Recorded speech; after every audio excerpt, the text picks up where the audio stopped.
Mercedes-Benz Maybach. Rolls-Royce. Kulinan. Naka-interior siya ng Hermes Orange. Sa kaso naman ni Julius Babaw, he also denied any 10 million pesos being used for a feature. They really flaunted the wealth that they had accumulated sa DPWH. Sinabi nga nila, di ba? Being in the DPWH is what was the key to being rich. The rags to riches story. Now, daan or dose-dosena ang kanilang mga luxury brand cars at models. So, you might think, you can catch a fish by its mouth.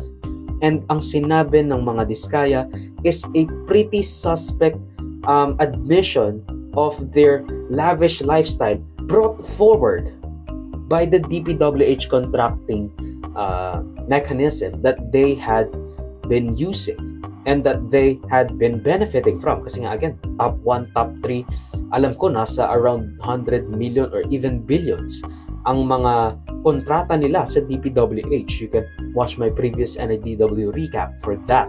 Now let's look at Leandro Leviste naman, anak ni Senadora Lorna Legarda and 1st District Congressman from Batangas, the richest politician in the Philippines with an estimated net worth of 55 billion pesos. Mainly because of his revolutionary or renewable energy startup turned business and many controlling shares sa iba pang malalaking business, which is honestly admirable to the point na I'm suspicious kasi billionaires generally are not to be trusted. Even Ramon Ang, even the C's, even everyone.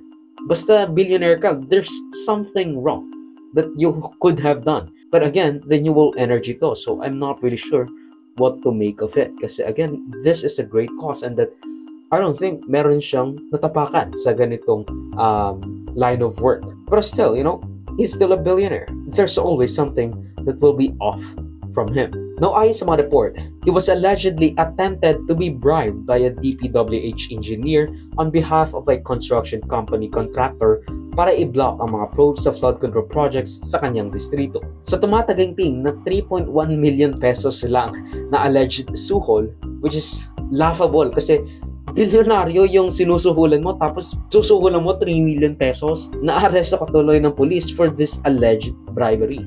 Ito po ay inabot ni DE at nakita po ng PNP sa isang supot na may kasamang resibo